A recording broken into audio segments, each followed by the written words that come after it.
Talvez o nosso maior medo não seja ficar sem ninguém, mas descobrir quem somos quando o barulho acaba.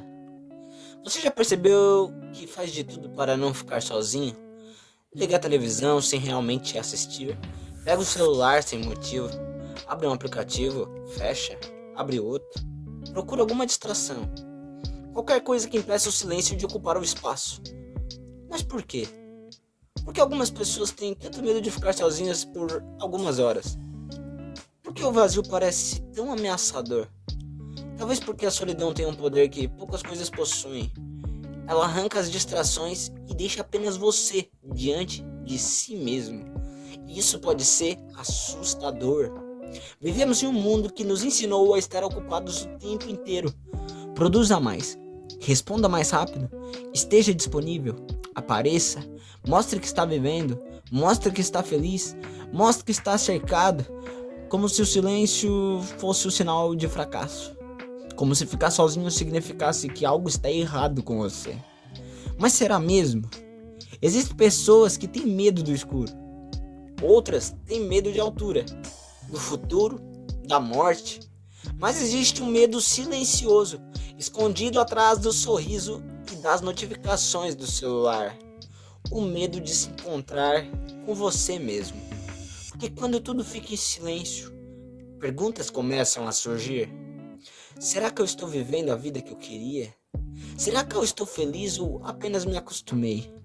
Quantas escolhas eu fiz por vontade própria e quantas fiz apenas para agradar os outros?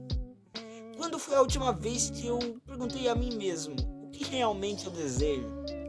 Talvez seja por isso que tanta gente corre para dentro de relacionamento, para dentro de trabalho, para dentro da rede social, para dentro de rotinas exaustivas, porque parar pode significar sentir, e sentir exige coragem.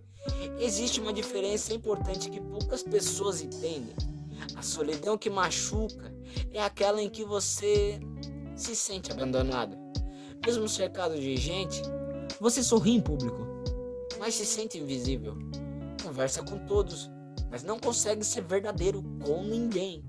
Chega em casa e percebe que ninguém realmente conhece as tuas dores.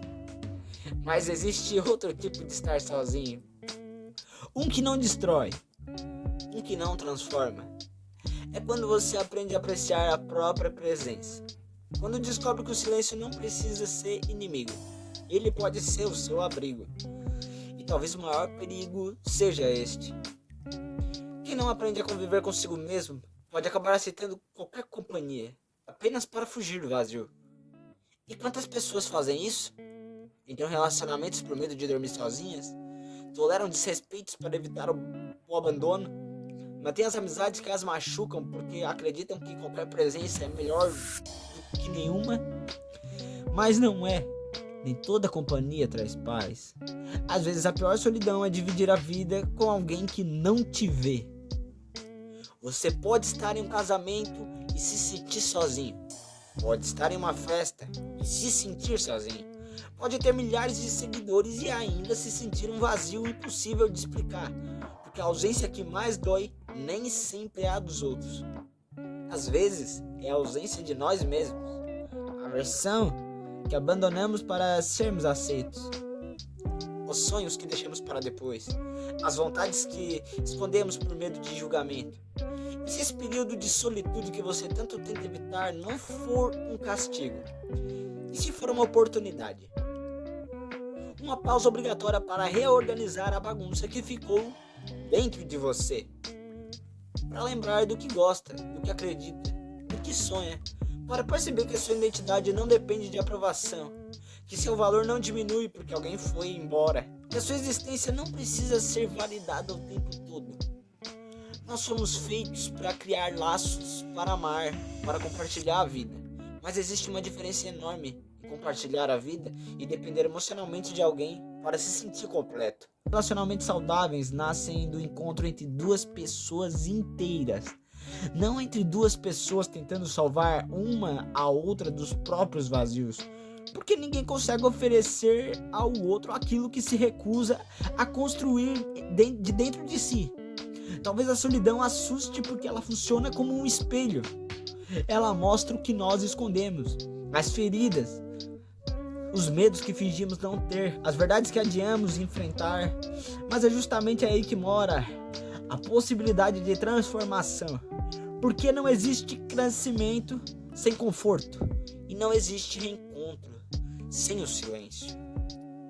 Então, se hoje você está passando por uma fase em que tudo parece estar quieto demais, não interprete isso imediatamente como um abandono. Talvez a vida esteja apenas diminuindo o volume do mundo, para que você consiga ouvir a sua própria voz.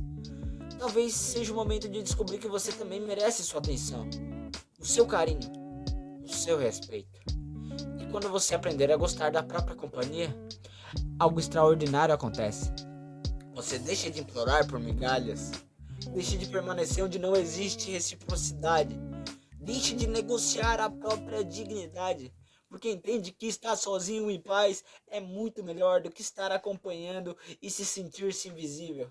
No final de tudo, talvez o verdadeiro objetivo não seja aprender a viver sem ninguém.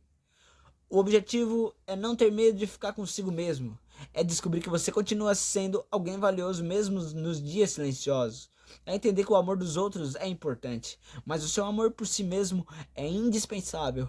E quem consegue sentar em silêncio sem fugir de si, descobre algo que poucas pessoas descobrem. A solidão não é necessariamente a ausência de amor. Às vezes, ela é o caminho que nos leva de volta para casa. E essa casa sempre esteve dentro de nós.